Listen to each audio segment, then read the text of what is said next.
Okay, so we're stood here on the remains of the main north-south runway here at Membury Airfield, US Station 466. We're on the southern edge of the main runway here. So yeah, obviously it's a pretty significant day today, the 75th anniversary of Operation Market Garden. So what, 5 or 6 hours ago, probably would have been 23 C-47s getting airborne here for the start of Market Garden? That's right. Well, the 79th was part of 4 squadrons from the 436, and they were all involved in day 1 of Market Garden for the paradrop, paradropping the 101st Airborne Division into Holland on drop zone near Son, north of Eindhoven. Like Charlie says, 23 C-47s from the 79th was tasked for that paradrop, and Night Fright was one of them. Yeah, it's a pretty special day for the Night Fright team, really. I mean, obviously the restoration of Night Fright is ongoing. We'd have loved to have had Night Fright here and taken off from here and joined in all the commemorations for the 75th anniversary of Market Garden. But as you're probably all well aware, that's we're not quite there yet. But we still wanted to commemorate the event. It's a special day, and you know, Membury played a big part in Operation Market Garden, as did Night Fright. So we just wanted to talk a little bit about you know, what happened here at Membury and Night Fright's role in that, really, didn't we? And sort of, you know, remember what happened 75 years ago. Exactly. Commemoration is one big thing that we're going to try to do with Night Fright, and for the 436, Market Garden was a very huge loss of aircraft and men. 2 aircraft were lost with the 79th on day 1 of Market Garden, but unfortunately the loss of 2 lives in one of those aircraft. Glider pilots were killed in action, so this was truly the worst times for the entire group at Membury. So it's our kind of role and our kind of privilege to be here, really, to kind of commemorate those losses and the sacrifices they did 75 years ago. So here we are on the runway of Membury Airfield. This was the north-south runway and classed as the main runway. Home for the 436 Troop Carrier Group, and it's 4 squadrons of C-47s. It's really hard to imagine 23 aircraft from the 79th, probably the same numbers for the 3 other squadrons in the 436, resulting in over 90 C-47s were lined up on this runway exactly 75 years ago. The sight, the sound must have been just remarkable, and it would be so great to have a time machine right now to go back in time to witness such a spectacle of them all launching on day 1 of Market Garden.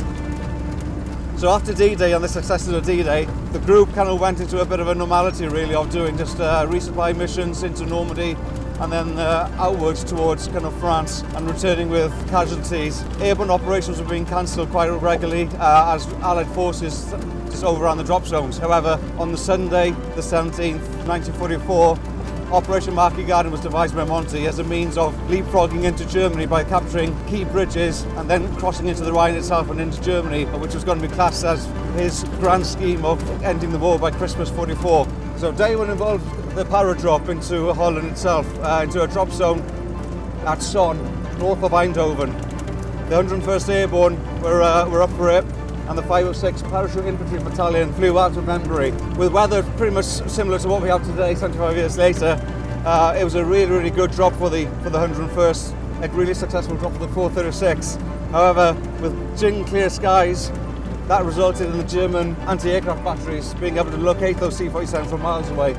And unfortunately, 2 of the aircraft from the 79th were shot down that day, resulting in the loss of 1 pilot and 1 crew chief. So 23 launched from Membury with the 79th, only 21 returned that day.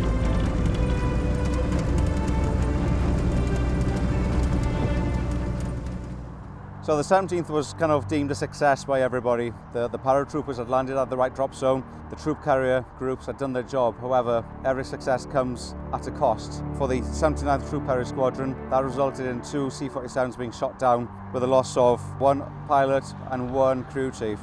First Lieutenant Robert Stoddard, flying in C-47 522, was hit by flak inbound to the drop zone. With the aircraft on fire, they kept it stable enough ready for the paratroopers to jump out of the aircraft, and then he ordered the crew to bail out.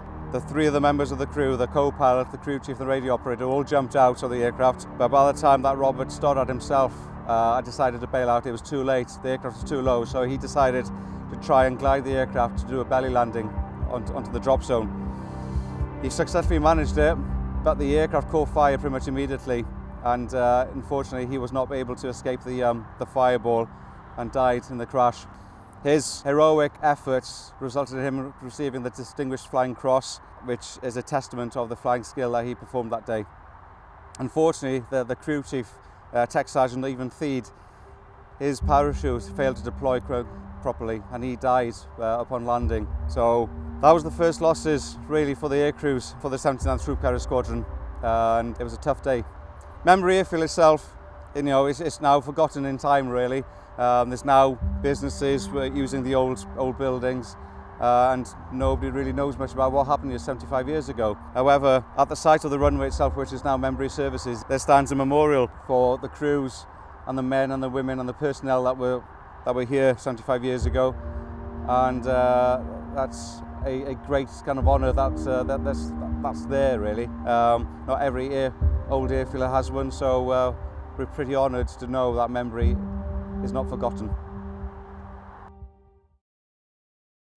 Yeah, I mean commemoration is something that's really important to us, and hopefully you guys have picked up from the content that we've put out that, the history and everything surrounding Membury and Night Fright and, D-Day and Market Garden and World War II in general is something that's very important to us. The restoration of the aircraft and the flying of it is one thing, but the history is something that's, a passion of all of ours really.